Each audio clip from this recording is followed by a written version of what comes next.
Good afternoon. Welcome to a Sunday edition of the InfoWars News. I'm DLAKE for PREZ.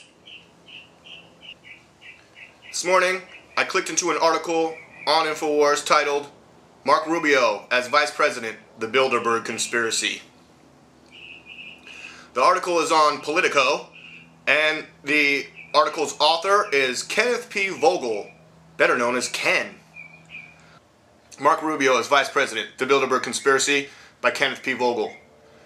Mitt Romney isn't very far into the vice presidential selection process.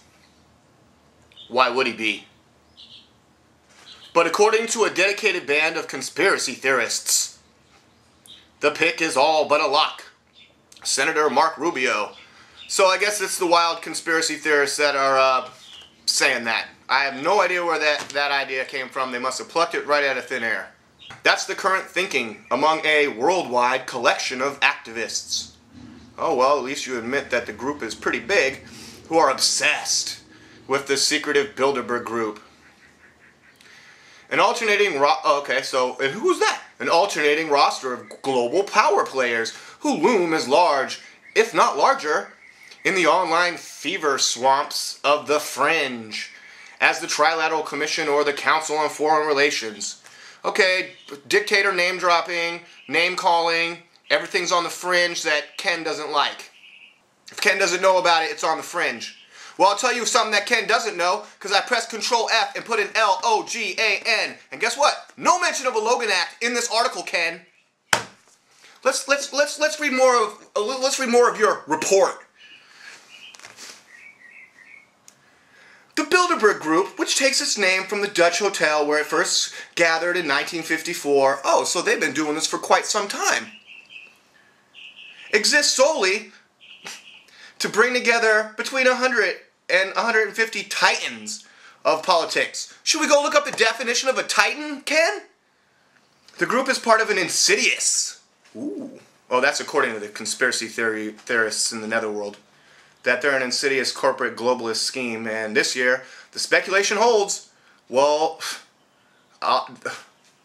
no, we all just changed our minds. The Bilderbergs, thanks for convincing us, Ken. They have nothing to do with anything, and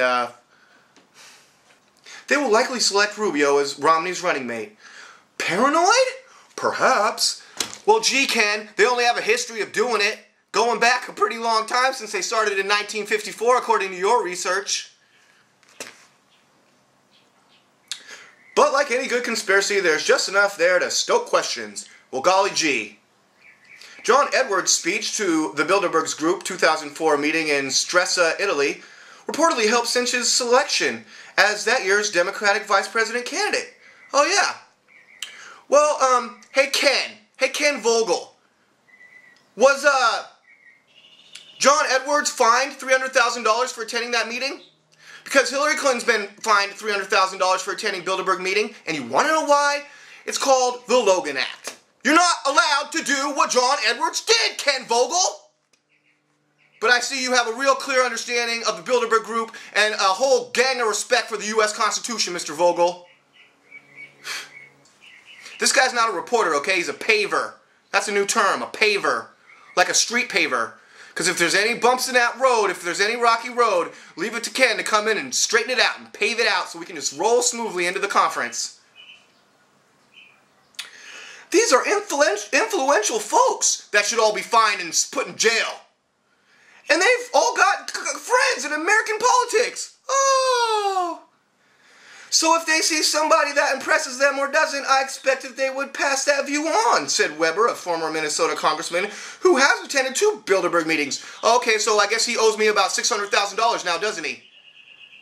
Okay, so basically, it's all just one big conspiracy theory. Look, Ken Vogel, I know people, American citizens, incarcerated, put in prison, okay? For nonviolent offense of moving marijuana across state lines. Okay, the whole family is in there. And what was the charge? Conspiracy to traffic marijuana. Conspiracy. Okay? So a federal court came up with a theory that they were conspiring to move that marijuana. So conspiracy theories exist.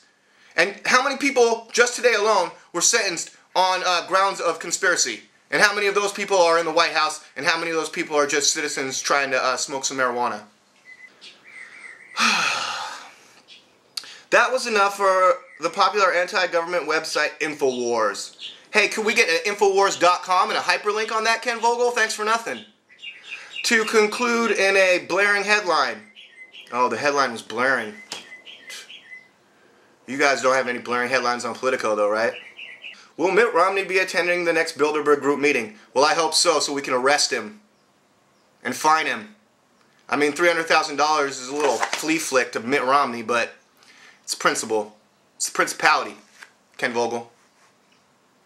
Oh, radio host Alex Jones. Oh, hey, let's talk about him. A hero on the anti-government fringe. Again, on the fringe. Fringe used twice in this article. Fringe 2, Logan Act 0.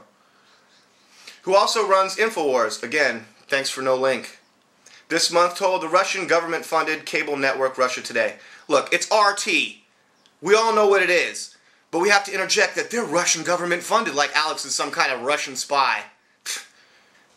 That at their upcoming meeting, Bilderberg attendees will decide on wars with Iran. Hey, that's going to be right up there at the top of the list. And Syria, and, you know, what we're going to do in Libya, and how we're going to move around the Al-Qaeda. Those are all things we need to concern ourselves with. Ways to censor the internet. Oh, kind of like CISPA? CISPA. Wow, Ken Vogel. Hey, as long as you're still posting those lame articles on Politico, I guess you don't care about CISPA or the rest of us or your Facebook or anything like that. Oh, and also how to ram through carbon taxes. Another thing that they're totally not working on and probably will not discuss because it's just a conference of, you know, all the biggest power players in the world. But the most immediate issue on the agenda, he said, will be a decision on should the elite get behind Mitt Romney or Barack Obama. Well, that's an easy one to solve. We're Goldman Sachs. We'll just be behind them both, so we win either way. Ken Vogel, you're just a paver. More recent guest lists have been heavy on politically active techies, including Facebook co-founder Chris Hughes and Google chief executive Eric Schmidt, who Infowars.com caught, you know, walking down the hill from the gay sex palace on his way back to the meeting. Both of whom have assisted Obama. Oh. And Peter Thiel, who co-founded PayPal, was the first major investor in Facebook. He has donated $125,000 to the Bilderberg nonprofit. Bilderberg nonprofit. That's an oxymoron if I ever heard one. And contributed $2.6 million to a super PAC supporting Ron Paul's bid for the GOP presidential nomination. Okay. So you support Ron Paul and the Bilderberg. Alright, Thiel, well, I'm glad you got all your bases covered there. You're a confused individual. Okay, so, talking about Peter Thiel and Facebook assisting Obama, Ken Vogel manages to tie in Ron Paul into this article where he doesn't belong. And, you know what? When it comes to Ron Paul, it's like one of these kids is not like the other, Vogel, okay? So don't interject his name into your stupid article when I don't see one mention of Logan Act in this article. Is it on this page? This is the second page. Yeah, no. Again, not on here. Nothing about how it's illegal or how you'll be fined or anything like that. The Logan Act states any citizen of the United States, wherever he may be, who, without authority of the United States, directly or indirectly commences or carries on any correspondence or intercourse with any foreign government or any officer or agent thereof with intent to influence the measures or conduct of any foreign government or of any officer or agent thereof in relation to any disputes or controversies with the United States, or to defeat the measures of the United States, shall be fined under this title or imprisoned not more than 3 years, or both. So why wasn't Hillary Clinton put in prison? And let's make sure that everyone that's at this meeting at the end of this month in Chantilly, Virginia, is fined $300,000 and goes to jail. The American attendees. I really don't care about all those other people. The only part I care about is that they're meeting with our elected officials. It's just plain wrong. Ken Vogel knows it, but he's not a reporter. He's a paver. I'm DLAKE for PREZ, the super reporter.